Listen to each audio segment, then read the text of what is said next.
देखिए, बड़े सवालों में सिंपल यही कि चौथे दिन इतनी कमज़ोरी की क्या है वजह, क्यों बाजार टूटते हुए नजर आ रहे हैं, ऊपर टिकने में मुश्किल क्यों आ रही है। रिकवरी की कोशिश तो आज भी हुई है, ऐसा नहीं कि नहीं हुई है, कल तो बिल्कुल भी नहीं हुई थी, आज तो कम से कम कोशिश के नंबर तो मिलेंगे इन्हें, बाद में फेल हो जाए अलग बात है। क्या क्रूड सेंचुरी मारने के मूड में है, ये जानना समझना जरूरी है। और सेंसेक्स की वीकली एक्सपायरी कहाँ हो सकती है, आखिरी घंटे डेढ़ घंटे में रिकवरी की और उम्मीद रखी जाए या फिर और रिकवरी के बजाय उल्टे कुछ बड़े लेवल टूट सकते हैं, वो भी समझना जरूरी है। निफ्टी और बैंक निफ्टी में मजबूत सपोर्ट कहाँ है बड़े लेवल टूटने के बाद, अगला सपोर्ट जिसे आप कह सकते हैं।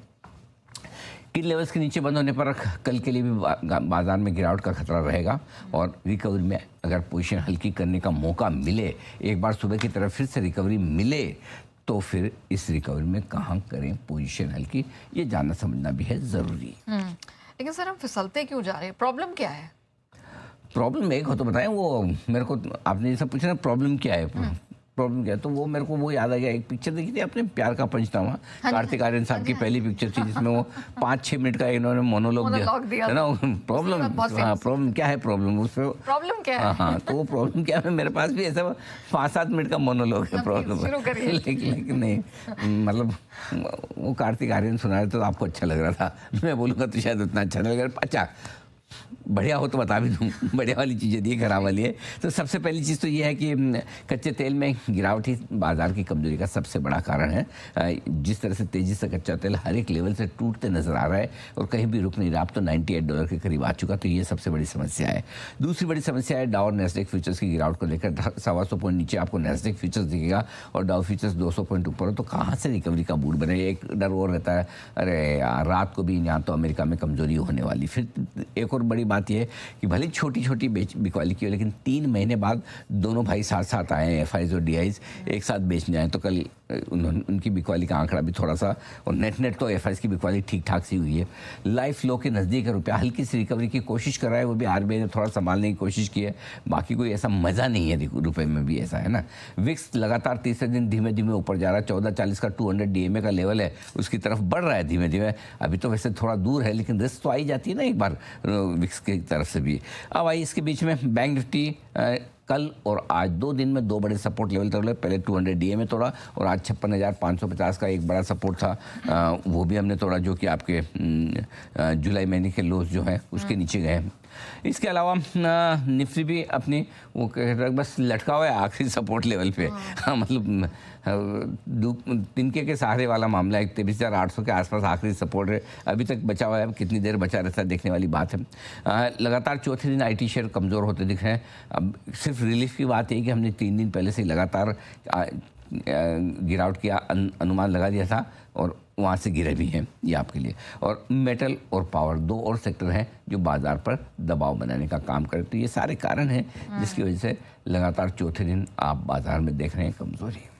अब इम्पोर्टेंट लेवल्स कौन से हैं निफ्टी बैंक निफ्टी दोनों में? देखो 23 जून का लो जो बनाया था निफ्टी पे हमने 23,784 का, 1 महीने का लो है ये, लगभग वापस यहीं से हमने एक रिकवरी देखी, 24,530 का ही बनाया था, ठीक है।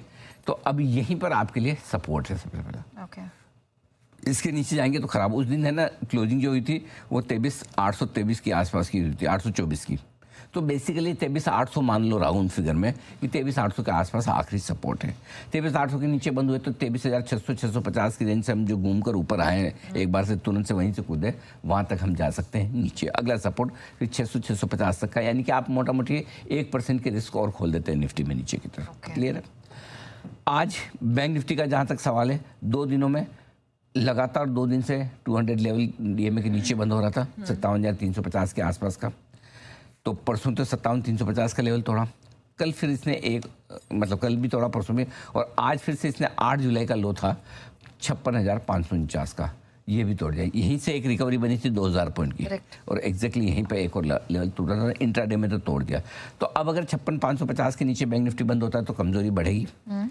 23,950 990 को निफ्टी को रिकवरी में पार करना मुश्किल होगा, और सेम बैंक निफ्टी में भी 56,950 57,150 की रेंज में रिकवरी आती है तो वहाँ पोजीशन हल्की करनी है। सिर्फ एक ही रिलीफ की बात यह है कि इस वक्त हम आज सेंसेक्स की वीकली एक्सपायरी हो जाएगी, निफ्टी की मंथली एक्सपायरी वाले में, बैंक निफ्टी की मंथली वाली एक्सपायरी वाले हफ्ते में है, तो पुट कॉल रेशियो दोनों का निफ्टी बैंक निफ्टी का काफ़ी हल्का है, 0.75 0.72 के आसपास है, तो पोजीशंस काफ़ी हल्की होगी कम से कम। और एफआईएस की भी पोजीशन आपने देखी है इस महीने के सबसे लोएस्ट लेवल पर है, तो लॉन्ग्स कम हो गए हैं। एक यही रिलीफ है, या रिलीफ भी नहीं कहूँगा, कम खराब बात है, अच्छी तो नहीं कहते कोई इसमें अच्छा क्या है, बट लेकिन लॉन्ग पोजीशन कम होगी तो कम बेचने का प्रेशर आएगा। क्योंकि एक्सपायरी के आसपास क्या होता है, फ्रेश बिकवाली करें ना करें, लॉन्ग अनवाइंडिंग का प्रेशर भी बढ़ जाता है। नहीं तो क्या ये अगर अगले हफ्ते एक्सपायरी, तो हाँ ठीक है पड़ा है, एक्सपायरी पे देखेंगे, है ना, वो फर्क पड़ जाता है।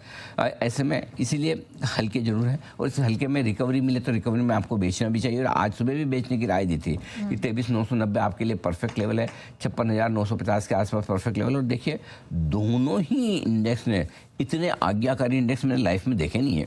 दोनों ही इंडेक्स ने एग्जैक्टली उन्हीं लेवल से आपको रिकवरी गिरावट दी। आज निफ्टी का हाई देखिए, एग्जैक्ट 23,990 है निफ्टी का हाई, 23,990.75। एब्सोल्युटली। बैंक निफ्टी में मैं 56,950 पे वहाँ से बिकवाली की राय थी, 56,930 का हाई है, एग्जैक्टली वहीं से घुमा। तो बहुत परफेक्ट लेवल से ऊपर से घूम के नीचे निफ्टी आ रहा है, वो साफ दिख भी रहा है। बिल्कुल, बाजार आपको कितना भी कंफ्यूज करे, कितना भी हो हल्ला हो, लेकिन जी बिजनेस अपने गहरे अनुभव और सटीक एनालिसिस के दम पर आपको बता देता है कि एग्जैक्ट एंट्री और एग्जिट लेवल कहां पर है।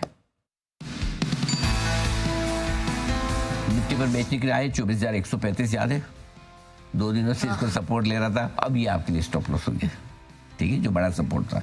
टारगेट 23,925, 900, 865, 3 छोटे टारगेट है, 825, 800 मीडियम टारगेट, 23,900 पे ही खुलेंगे, 23,900 पे खुलेंगे तो 23,865, 900 पहला सपोर्ट है। बहुत जरूरत से ज़्यादा जोश है तो वहीं पे खरीद सकते हैं, नहीं तो फिर 800, 825 के आसपास एंट्री मारे। तो 2 जगह आप एंट्री कर सकते हैं निफ्टी में। निफ्टी बेचने के लिए सबसे बढ़िया जगह बनेगी आपकी 23,990 के आसपास, अगर मिल जाए तो। ये बेचने के लिए मतलब हाँ, अगर थोड़ा हल्का करना है, कल जहाँ आप बंद हुए वहीं पर। शानदार रिकवरी बाजार में आती हुई दिख रही है। दिन की ऊंचाइयों पर पहुंचते हुए बाजार 24,000 के बेहद करीब, बची है सिर्फ 25 अंकों की कमजोरी।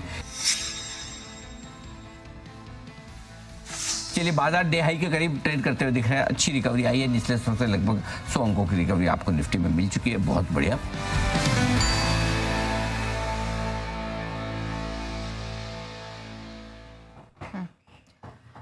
अच्छा सर, एक और चीज़ मुझे पूछनी थी, ये जो ब्रॉडर मार्केट है अपना small cap and mid cap index, ये रिवर्सल कब लेंगे? क्या इनमें अभी खरीदा? नहीं, अभी तो कल से तो शुरू हुए हैं गिरना। देखो जब तक दिग्गजों में नहीं आएगी रिकवरी और क्रूड थोड़ा नीचे नहीं आएगा, तब तक ये तो क्या 2 दिन तक बचे हुए इसलिए थे कि निफ्टी बैंक निफ्टी ने बड़े लेवल नहीं तोड़े थे, लेकिन जिससे कल बड़े लेवल टूटने के संकेत आए, कल ही टूट गए। तो अभी मतलब रिकवरी इनकी दिग्गजों के पीछे आएगी। ऐसा नहीं हो सकता कि पहले ये बढ़ जाए और बाद में लार्ज कैप बढ़े। तो 2 चीज़ों पर फोकस करना है। पहले क्रूड, अगर क्रूड ठंडा हो, क्रूड के ठंडे होने के बाद निफ्टी में रिकवरी दिखे, तब आपको लार्ज मिड कैप में। हाँ, एक इसमें एक्सेप्शन है, और वो एक्सेप्शन ये है कि रिजल्ट्स वाले स्टॉक्स अलग से ट्रेड करेंगे। जिन स्टॉक्स में अच्छे रिजल्ट आ रहे हैं और जिनका आउटलुक ठीक ठाक आ रहा है मैनेजमेंट की कमेंट्री के बाद, वहाँ मंदी नहीं है। ठीक है, वहाँ मंदी न कल थी न आज है। जो स्टॉक बढ़ रहे हैं, आज भी देखो कई सारे स्टॉक है, गंधार ऑयल जैसा 20% ऊपर है, थोड़े भी रिजल्ट अच्छा है तो तगड़ा एक्शन आता दिखा। टानला मैंने बाद में घुस के देखे रिजल्ट, क्योंकि मेरी रिकमेंडेशन लिस्ट में बहुत ऊपर से है नंबर। ऐसे ऑनेस्टली कोई तोड़फोड़ नंबर नहीं है। ऐसा नहीं कि जो स्टॉक से 12-15, अब तो खैर 8% ही रह गया, 12-15% बढ़ जाए वैसे रिजल्ट भी नहीं है, लेकिन हल्के भी अच्छे आ जाए तो स्टॉक इस तरह का रिएक्शन दिखा रहे हैं। तो कई जगह ना mid cap small cap share में बहुत शार्प रिएक्शन आ रहा है, वो आपको साफ दिख रहा है। वो अब है तो है, ये चीज़ ही देखिए 5% भाग गया। तो कई सारे स्टॉक्स हैं जहाँ पर नंबर्स के दम पर स्मॉल कैप में वहाँ जरूर एक्शन रहेगा, बाकी ठीक ठाक है माहौल। वेरी वेल, सिंस आपने नंबर्स का जिक्र किया, सीधे बढ़ते